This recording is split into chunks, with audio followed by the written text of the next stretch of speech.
El Centro de Monitoreo de Transparencia y Democracia de Acción Ciudadana presenta Hablando de Transparencia, Elecciones 2021. Hola, ¿qué tal? Muy buenas tardes y bienvenidos a Hablando de Transparencia, Elecciones 2021, un espacio radial que tiene Acción Ciudadana todos los jueves de 4 a 5 de la tarde por la señal de Vive FM. Les saluda Denise Iliesa. Y Eduardo Escobar. ¿Y este día de qué vamos a hablar, Eduardo? Bueno, en este caso, como ya estamos viendo cómo quedó configurada la Asamblea Legislativa, creemos que es importante que se hable o se analicen los resultados de la elección, pero desde la perspectiva de la prensa. Y para eso, Denise, tenemos una invitada especial en esta emisión. Así es, esta tarde nos acompaña Yolanda Magaña, quien es editora de la sección política de Diario El Mundo. Bienvenida. Bienvenida, Yolanda. Muy buenos días, mucho gusto estar aquí con ustedes en su programa, muy interesante. Muchas gracias. Pero antes de conversar, vamos a plantear un breve contexto sobre la plática de ahora. Así es. Los resultados de las elecciones legislativas y municipales demuestran varias cosas. Por una parte, la asistencia a las urnas fue aproximadamente de un 51% del padrón electoral, lo cual significó un leve aumento respecto de los datos que se venía registrando en otras elecciones. Los resultados también muestran que por primera vez la ciudadanía optó por dar mayoría calificada en la Asamblea Legislativa a un solo partido, lo que significa concentrar el poder en manos del presidente de la República.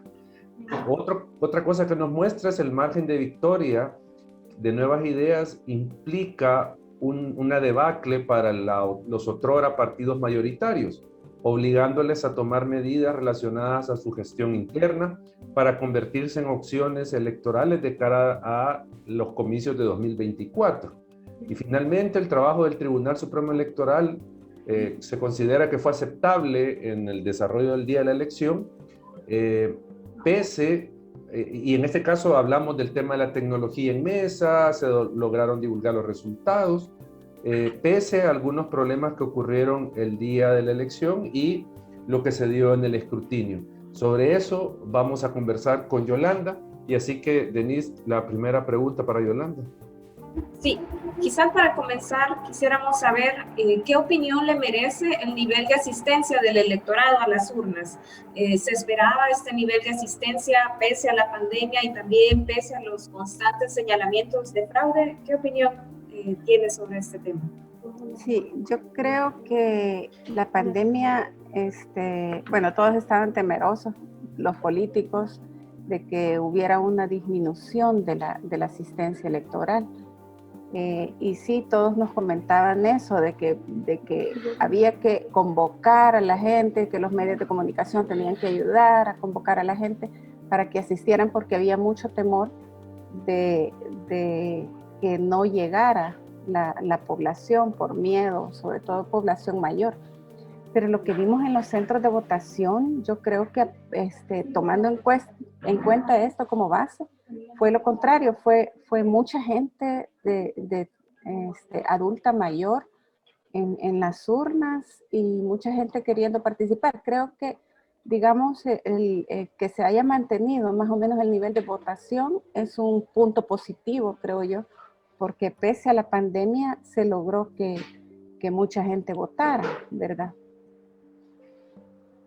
Yolanda, y con el tema del llamado al fraude, ¿ustedes no percibieron que eso podía impactar negativamente en la asistencia y en la confianza de la ciudadanía en la elección?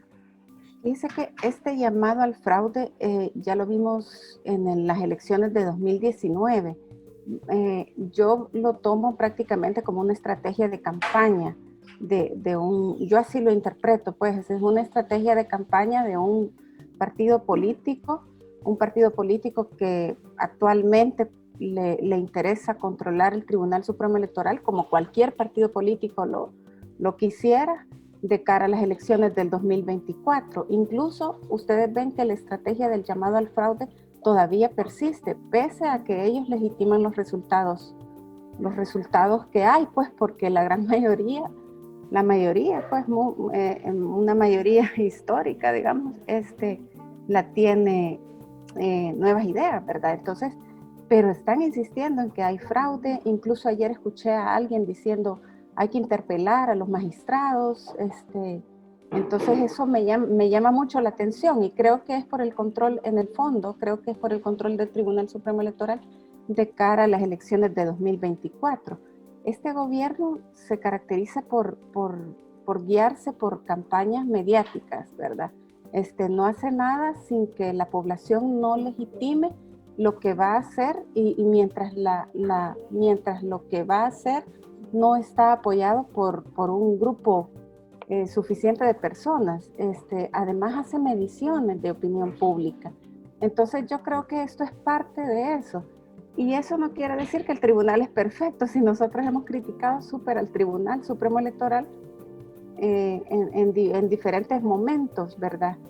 Lo criticamos cuando fue la falla del script la vez pasada, lo criticamos por no informar, o sea, este tribunal no pone a disposición información básica, o sea, ni siquiera las actas de reunión, de pleno, no están, y esa información oficiosa no está, uno no puede ver cómo son las discusiones de los magistrados diferentes, cómo son las posiciones, por quién vota cada uno, qué es lo que votan, qué es lo que hablan, cuáles son sus argumentos, uno no puede saber porque no publican. Yo pedí las actas y no me las han dado hasta ahorita, las pedí en noviembre y me contestaron bueno, estamos en elecciones, es una respuesta como estamos en elecciones, estamos ocupados y no podemos y vamos a ver si se la damos, pero ahorita no. Entonces consulté digamos informalmente qué pasaba, ¿verdad? Y me contestan con que las actas están en revisión por algunos magistrados, ni siquiera las han firmado, o sea, no, en realidad eso es un punto negativo, ¿verdad?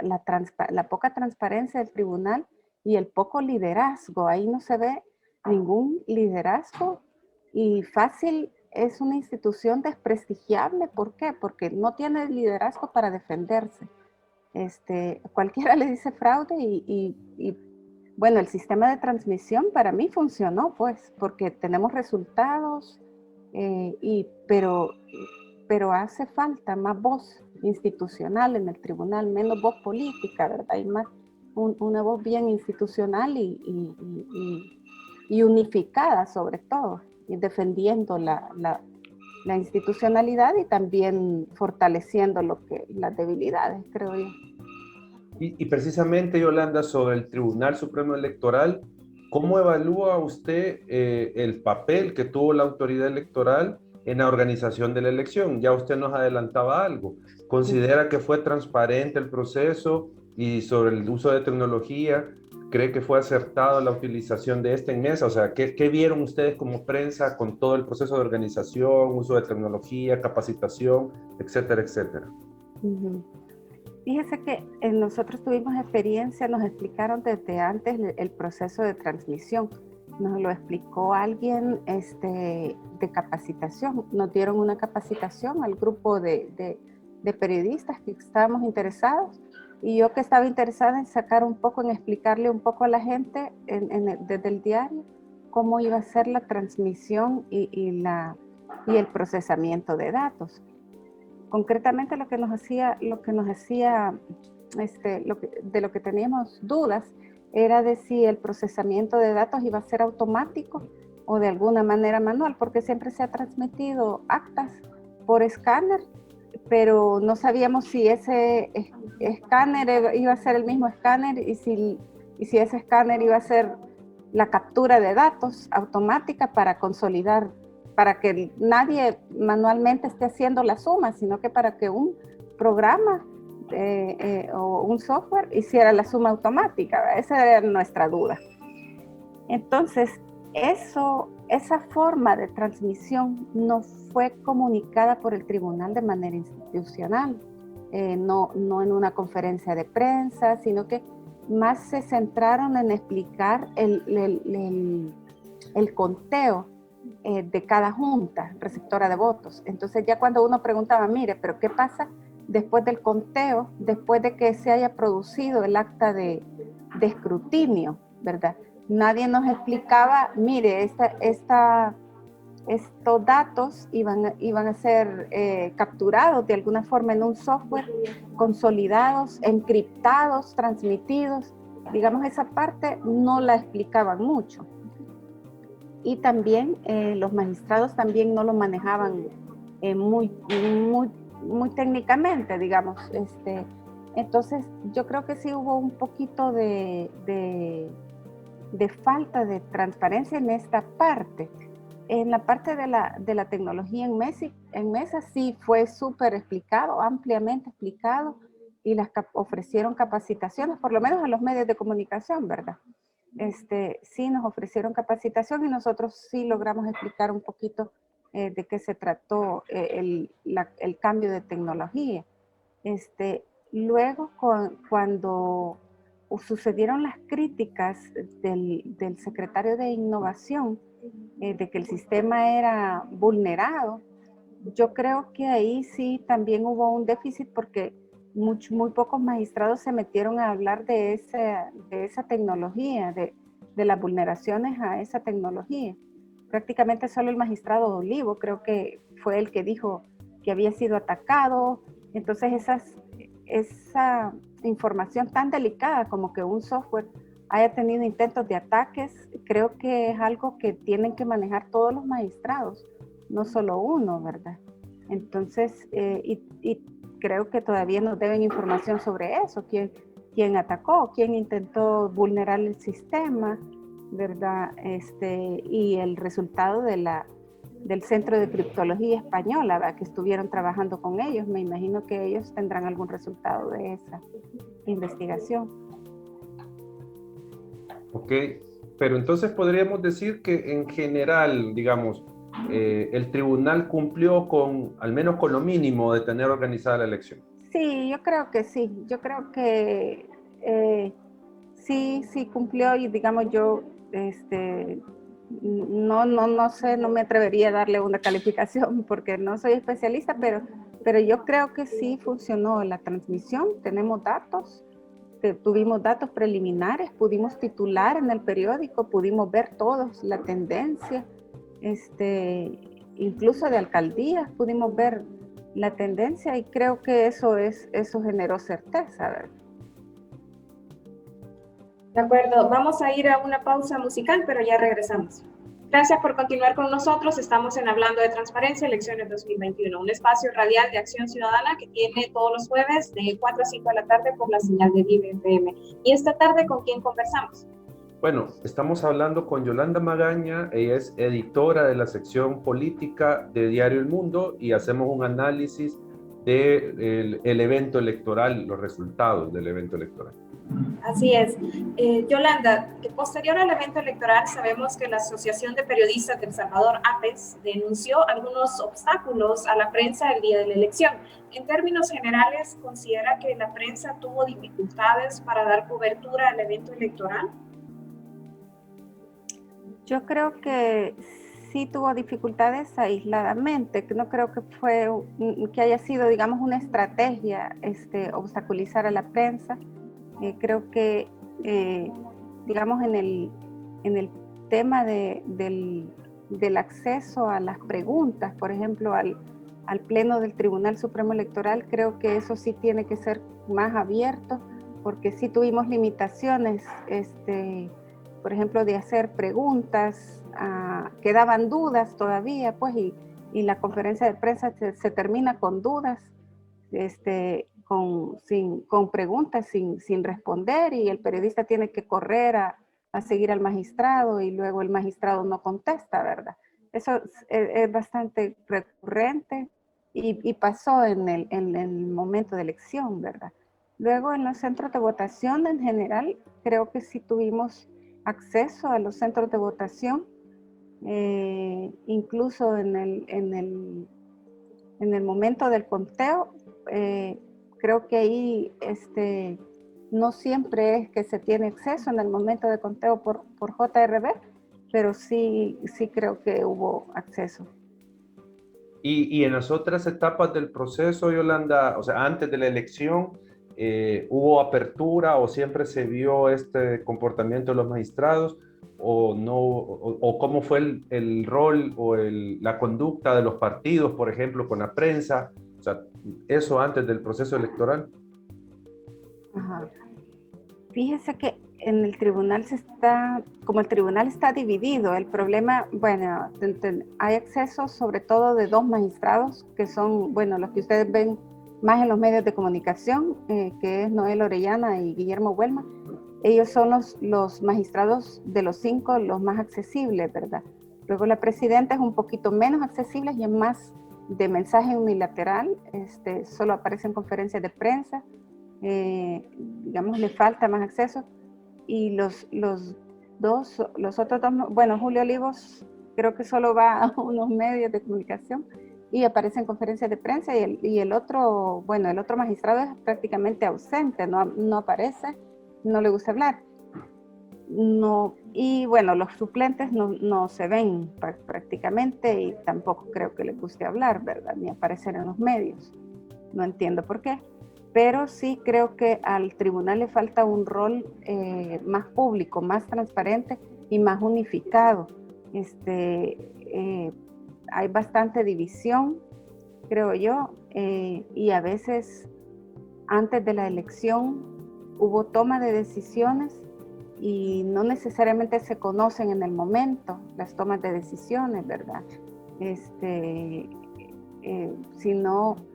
Si no es porque el periodista pregunta e intenta averiguar, no se da cuenta, por ejemplo, de que el sistema, por ejemplo, de conteo lo había diseñado el mismo Tribunal Supremo Electoral.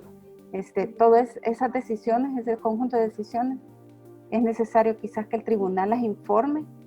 Y bueno, una manera de informar sin dar declaraciones es simplemente poniendo la información oficiosa en su sitio web. O sea, no necesariamente tienen que estar opinando de todo ante un periodista, sino que bastaría con poner la información oficiosa en el sitio web, las actas, y puntualmente, pues no meses después.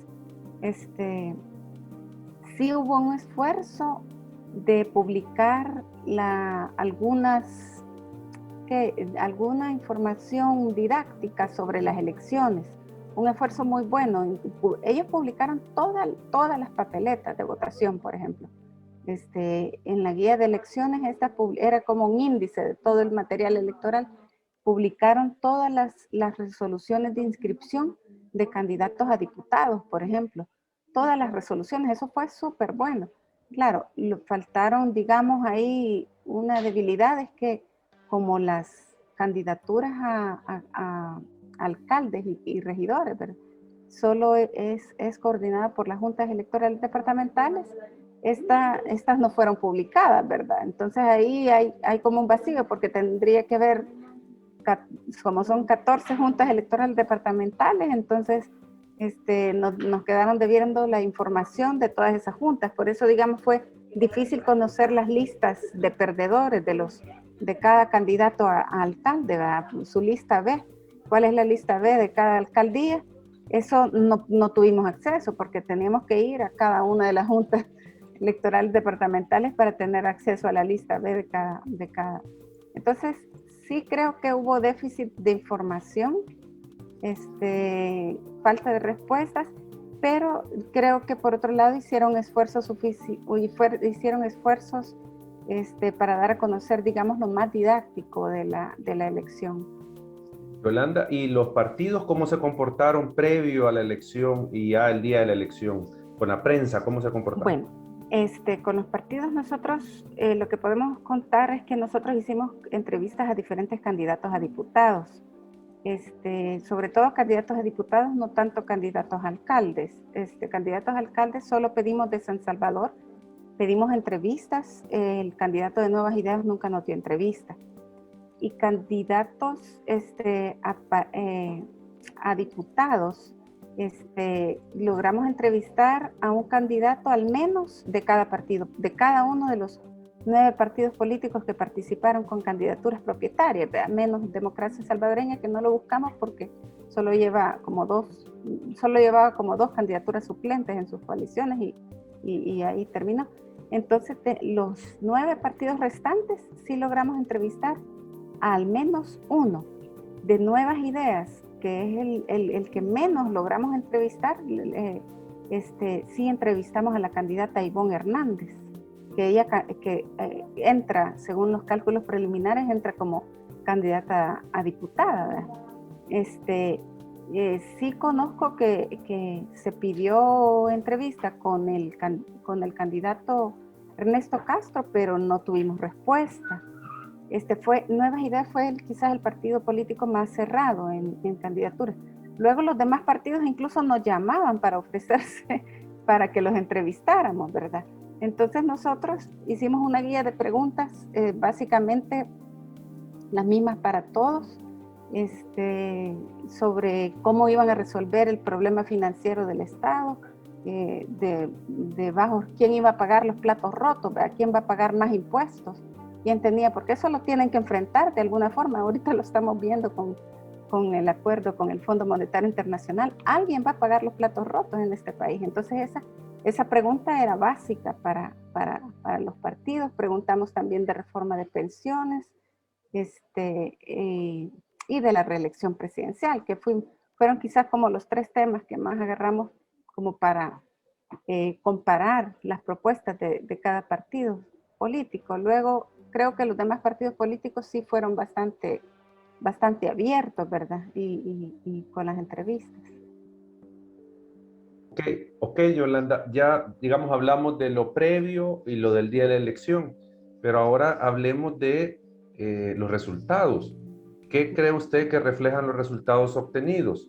¿Será el hartazgo ciudadano determinante en esta elección para darle la victoria a Nuevas Ideas? ¿O qué otros factores cree usted que podrían atribuírsele al resultado electoral? Que lo expliquen. Bueno, lo del hartazgo creo que sí es algo bien evidente, ¿verdad? Es algo tan evidente que lo venimos repitiendo desde 2009, incluso creo, desde 2019, bueno, desde antes incluso, ha venido aumentando el nivel de hartazgo. Y bueno, ¿quiénes son los que votan por Nuevas Ideas? Arena y Frente, ¿verdad? La gente que ha seguido Arena y Frente es la que se ha ido a votar por Nuevas Ideas, no solo son nuevos votantes, ¿verdad? Entonces, pero yo a este hartazgo lo combinaría con cierta ceguera de los partidos políticos tradicionales. Es increíble, pero actualmente no aceptan que es su culpa. O sea, se piden perdón, pero es como un perdón de no tengo la culpa, pues voy a pedir perdón porque es el guión que hay que llevar, pero no tengo la culpa. Tuvo la culpa quien está preso, ¿verdad? Él tuvo la culpa. Todos los demás que estaban con él, digamos, o que estaban cerca de él, no tuvieron la culpa, ¿verdad? Ni siquiera complicidad, ni siquiera se dieron cuenta de todo lo que pasó, ¿verdad? Entonces, es algo extraño para el votante, para el elector, ¿verdad? Que esa culpa solo esté concentrada en una sola persona. Lo que yo interpreto es que los electores sostienen que todos sabían de todo lo que estaban haciendo, pues no es que no concentran la culpa solo en Funes y Saca, ¿verdad? Para mí los electores están diciendo, miren, ustedes tuvieron la culpa también de todos los hechos de corrupción que han pasado en este país, pues no se trata de que solo una persona se haya robado. Y eso, en realidad, cuando uno ve los datos de la partida secreta, uno ve que no es que sea tan así, ¿verdad? Incluso los cheques que sacó el Faro, ¿verdad? No es tan así, de que solo una persona haya sido la culpable de todo, ¿verdad? Ahí hay parte de cierta complicidad de cómo se manejan las cosas en el Estado. Cuando alguien las maneja mal, el otro cierra los ojos y se hace loco. Bueno, esa es parte de la culpa, la complicidad y hacerse del ojo pacho también, ¿verdad? Y esa, bueno, yo lo resumiría en la ceguera de los partidos tradicionales. En la conferencia de prensa de Arena, en la última que hicieron después de conocer los resultados electorales, se le preguntó al presidente de Arena qué le hace pensar que los electores que dejaron de votar por Arena en 2018, 2015, 2018 y 2021 van a seguir votando por Arena en 2024. Y él dijo, bueno, lo que me hace pensar que van a seguir votando por nosotros es la democracia. Entonces ellos realmente están convencidos de seguir con el proyecto, pues, y todavía queda ese vacío, esa sensación de vacío en el elector de la complicidad que tuvieron en los hechos de corrupción. Creo que eso les va a seguir afectando al elector, porque el elector que votó en 2021 va a votar en el 2024, es el mismo, pues, ¿verdad? De acuerdo, Yolanda. Vamos a ir a la siguiente pausa musical, pero ya regresamos. Gracias por continuar con nosotros. Estamos en Hablando de Transparencia, elecciones 2021. Recuerde que puede seguirnos en nuestras redes sociales. Nos encuentra como Acción Ciudadana y Centro de Monitoreo de Transparencia y Democracia en Facebook y en Twitter. Y este programa también podrá ser visto en YouTube después de su transmisión. ¿Y este día con quién estamos conversando? Bueno, estamos hablando con Yolanda Magaña, editora de la sección política de diario El Mundo, y estamos viendo un poco la perspectiva de la prensa sobre el proceso electoral y sus resultados. Así es. Yolanda, ya para ir también analizando un poco los resultados y qué es lo que se viene de cara a la próxima legislatura, sabemos que el presidente gana gobernabilidad porque va a tener una asamblea a su favor, pero los controles al ejercicio del poder pues se van a ver disminuidos. En este escenario, ¿cómo se valora este escenario desde la prensa? Bueno, yo creo que la prensa tiene un reto en el escenario. Primero, dentro de la Asamblea Legislativa hay expectativa de que muchas cosas podrían cambiar en cuestión de transparencia. ¿Por qué? Porque el gobierno en el Ejecutivo ha demostrado que no le gusta mucho la transparencia. Y esto no es, digamos, una crítica de solo por criticar, sino que en las solicitudes de información que hacemos, y hemos hecho pocas a este gobierno, pero en las pocas solicitudes de información que hemos hecho, muchas se nos han contestado con evasivas o de manera incompleta, o si no respondiendo la información.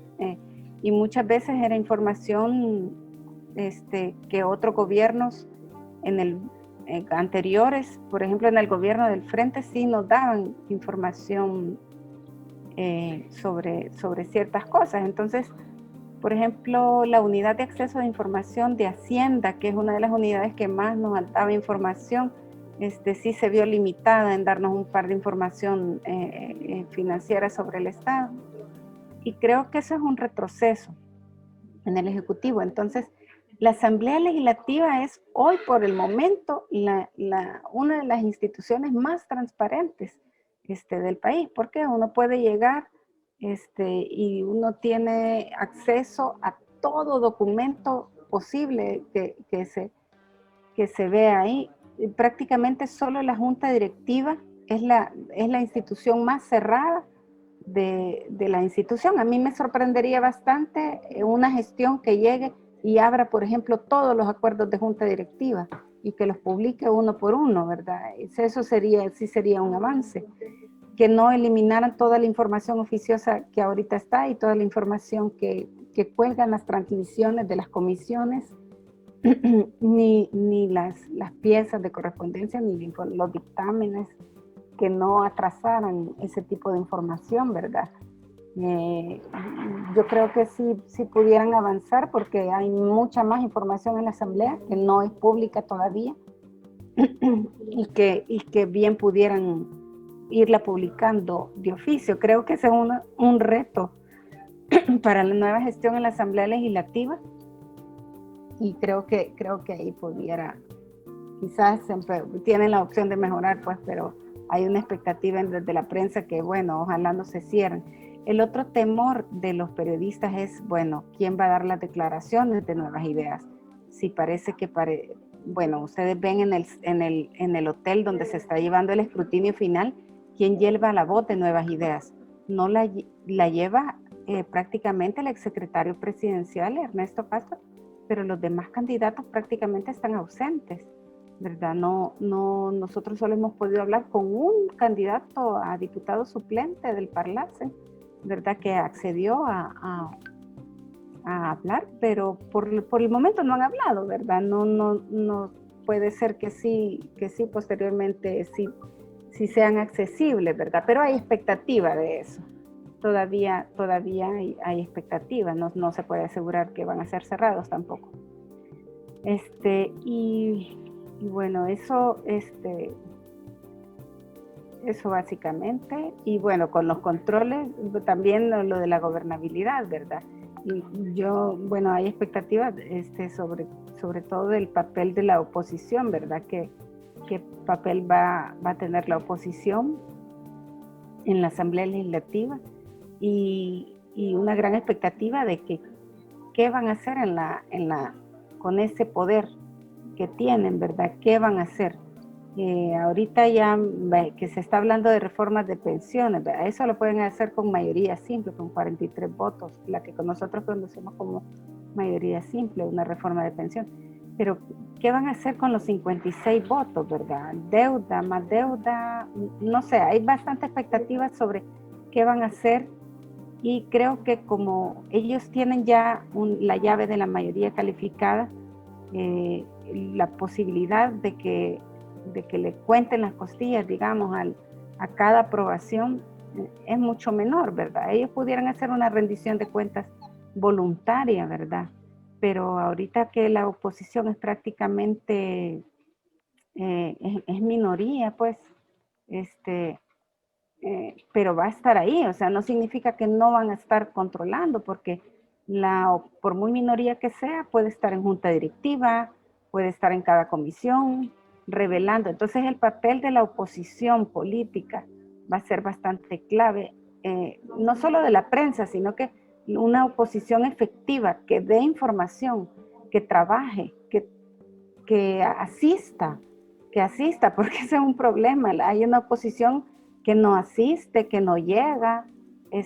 Hay ciertos opositores que son así, que no llegan, no asisten, no manejan información, no leen las leyes, a veces no leen las leyes, solo 2 o 3 personas leen las leyes, a veces ni saben lo que están aprobando, pero sí es una oposición, se necesita una oposición más dedicada, más lectora, más crítica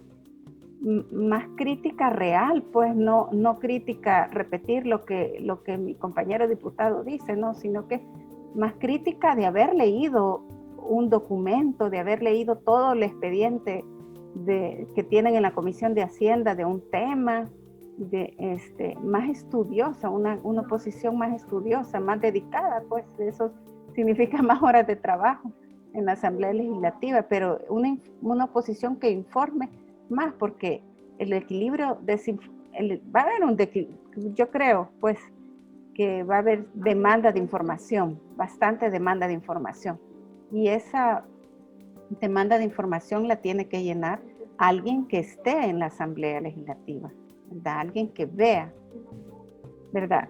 Por otra parte, hay una en la Asamblea también se espera también que haya como una auditoría, ¿verdad? Que van a hacer. Aquí creo que se va a dar cierto conflicto, porque eso de las plazas fantasmas siempre ha sido como secreto a voces, ¿verdad? Siempre se ha sabido que hay gente que no llega a marcar y que recibe un sueldo, ¿verdad? Todos los partidos lo han hecho, incluso ganan los aliados de Nuevas Ideas también lo han hecho, ¿verdad? Entonces vamos a ver ahí si Nuevas Ideas aplica para todos los partidos, ¿verdad? Y cómo lo aplica. Eso creo que va a haber también bastante demanda de transparencia. Entonces creo que es un reto para todos. Y sobre eso, Yolanda, de los controles y cómo va a gestionar ahora la toma de decisiones Nuevas Ideas, basada en su experiencia y en su olfato periodístico, ¿cómo percibe que va a ser la elección de magistrados? ¿Cómo percibe que va a ser la elección de fiscal allá en diciembre, que le va a tocar a Nuevas Ideas hacer? Uy, eso es una gran pregunta. ¿Cómo, digamos, actualmente el proceso de elección de magistrados ha mejorado en el sentido de que antes no se conocía, no había un proceso de entrevista, digamos. Pero a veces, hasta cierto punto, lo que hemos aprendido de este proceso de entrevistas, bueno, al menos el público conoce y al menos cuando se publica alguna irregularidad de un candidato, se logra frenar, se puede lograr frenar una elección, ¿verdad? Entonces es importante por eso que las entrevistas, que la publicidad del proceso no retroceda. Si vemos en algún momento que la publicidad del proceso retroceda, por ejemplo, que ya no sean entrevistados públicamente, eso es una mala señal, sería una mala señal, porque independientemente de cómo sean las entrevistas o si las entrevistas son pactadas, por lo menos se conoce públicamente quién es la persona y se tiene tiempo de buscarle quién es, de buscarle su perfil, ¿verdad? Entonces, eso es importante, el conocimiento público de las personas. Luego, con eso, que las entrevistas prácticamente sean como un show. Nosotros lo veíamos ayer con una compañera que cubría las entrevistas a magistrados del Consejo Nacional de la Judicatura. No estoy diciendo que sea un show, pero sí da esa impresión, digamos, nosotros observábamos que no estaban publicando, que no estaban preguntando nada de cómo actuarían en el caso de probidad. Uno de los temas más cruciales, y creo que le importan a la población, porque a la población últimamente sí le importa mucho el tema de la corrupción. Entonces, el tema de la corrupción de Saca y Funes fue conocido en gran parte por el trabajo de la sección de probidad, que se destapó la evolución patrimonial por ejemplo, del expresidente Saca. Una pregunta tan sencilla como ¿cuál fue su evolución patrimonial? Destapó que sí había crecido y precisamente, bueno, creo que el Faro sacó la evolución patrimonial antes de que se destapara todo eso, y sí, se destapó que cabal durante su estadía en el gobierno, su evolución patrimonial se había multiplicado. Entonces, Probidad tiene la facultad, es la única institución que tiene la facultad para andar pidiendo cuentas de bancos, de propiedades, de qué tiene una persona, de cuánto ha crecido su patrimonio. Entonces, si estos dientes se le quitan a Probidad, será un retroceso. Y bueno, la Corte en pleno, los 15 magistrados, la mayoría de los 15 magistrados decidieron no entregarle la información a una periodista sobre una información patrimonial del actual presidente. Y bueno, y de eso no le están preguntando nada, ¿verdad? A los candidatos a magistrados. Como que no nos interesa que vayan a decidir sobre probidad los magistrados. Y los magistrados de la Corte Suprema de Justicia van a tener ese poder de esconder información patrimonial de todos los funcionarios, de cualquier funcionario o empleado público, o demostrar la verdad. Entonces, eso quizás no es tan manejado, pero sí tiene que ser un punto de alerta, y creo que es un punto débil del proceso actual de entrevistas. Entonces, esos candidatos que están entrevistando ahora son los que le van a llegar a la nueva legislatura, ¿verdad? Y de ahí vamos a tener que ver quiénes son independientes, quiénes responden a un grupo, quiénes responden a otro. Todo eso lo tiene que ir viendo el periodista y el ciudadano, pues. Entonces, creo que siempre, ¿verdad? Otra vez es un reto la transparencia en este proceso. Okay. Vamos a ir a la última pausa musical y regresamos dentro de un par de minutos. Gracias por seguir con nosotros. Estamos en Hablando de Transparencia, elecciones 2021. Y ya estamos en el último bloque de nuestra conversación. ¿Y con quién hablamos ahora? Bueno, estamos hablando con Yolanda Magaña. Ella es editora de la sección política del diario El Mundo. Así es. Yolanda, también quisiéramos consultarle acerca de cómo va a ser el ejercicio periodístico de cara a la nueva legislatura, teniendo en cuenta los antecedentes de crítica y hostilidad del gobierno hacia la prensa. ¿Usted ve algún obstáculo para el ejercicio periodístico con el control de la Asamblea por parte del presidente? ¿Será que pueden existir algún tipo de amenazas al ejercicio periodístico como tal? Bueno, creo que hay una política que va con el guión propagandístico del actual gobierno de criticar a la prensa, de debilitarla, de desprestigiarla. Esto creo que es parte de un guión propagandístico que le dictan los asesores, ¿verdad? Desprestigiar a la prensa que pregunta, tratarle de... Vaya, lo vimos en la última conferencia de prensa, en donde una periodista le pregunta al presidente que por qué está violando el código electoral, pidiendo el voto. Entonces, ¿qué hizo el presidente? Le sacó a la periodista dónde trabajaba, quién era el dueño, quién fue el dueño, de dónde recibió dinero. Entonces, él gira el tema y pone la luz en otro lado, ¿verdad? Esa es una estrategia propagandística y creo que él la desarrolla súper bien, ha logrado desprestigiar a los periodistas, ha logrado desprestigiar a medios de comunicación enteros, lo sigue haciendo, y creo que es parte de un guión. Este guión yo creo que sí lo va a seguir haciendo. Ojalá que no, pues ojalá que desista porque creo que para él tiene un dilema, o debería tener un dilema, porque su prestigio, él está guiado por la popularidad a costa de su desprestigio internacional. Es que el desprestigio internacional que tiene el presidente podría costarle al final su popularidad a largo plazo. Tal vez no a un corto plazo, porque a un corto plazo le puede ser efectivo, muy efectivo eso que le dicta su guión propagandístico, pero a largo plazo el desprestigio que logra tener con sus pares internacionales, creo que sí le puede hacer desgaste en la popularidad. Y eso habrá que ver si sigue con su política hacia la prensa, ya de parte de congresistas de Estados Unidos, ya ha sido observado esto y ha sido criticado. Vamos a ver qué pasa. Creo que hay expectativa mucho sobre cuál va a ser su postura, aunque bueno, pues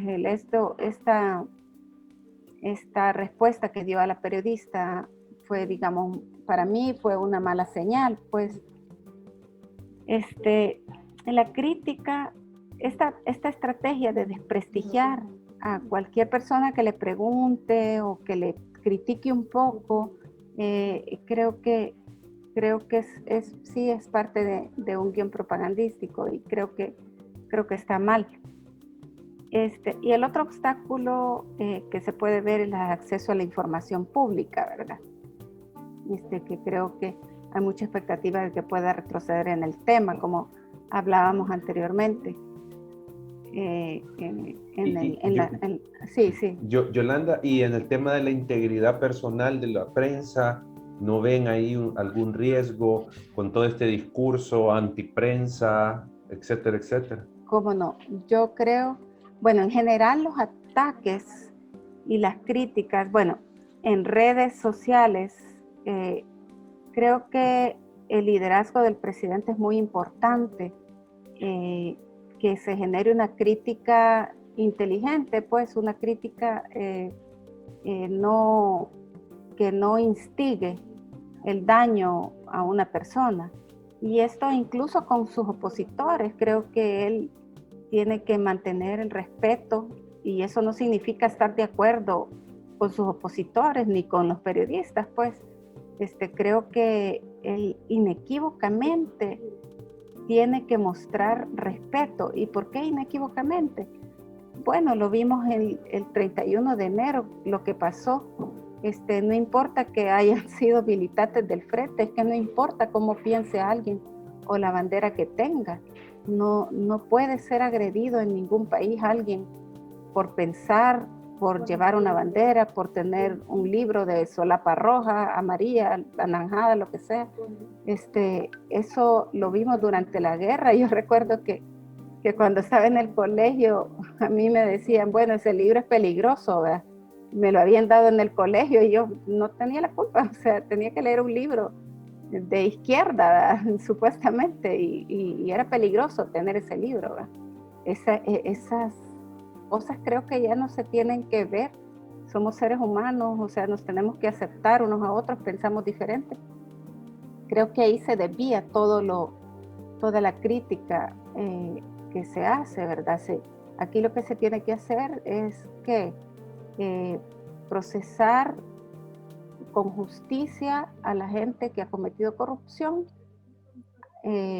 condenar, que paguen su pena de manera justa, de manera justa que ni más ni menos, o sea, no es venganza, y eso, la cólera que tiene la gente, porque sí hay gente que está con hartazgo contra gobiernos anteriores. Esa cólera realmente se tiene que encauzar a una solución real, ¿verdad? No a andar insultando a medio mundo que critica, ¿verdad? Ni mucho menos periodistas, pues, que lo que hacen es dar a conocer cosas, pedir información, preguntar. Creo que es totalmente inadecuado, antidemocrático. El simple, es que cuando digamos, los libros religiosos, cualquier libro religioso que uno tenga, la Biblia, etcétera, le dicen ahí que la lengua, los pecados de la lengua no son sencillos, no son cualquier cosa, ¿verdad? A veces la afirmación de un líder o la legitimación de un líder tan influyente es tan clave para el desenlace de una situación y que podría desembocar en algo como lo que sucedió el 31 de enero. A mí me parece súper grave lo que sucedió el 31 de enero. ¿Por qué? Porque hay personas que no las controla necesariamente el presidente,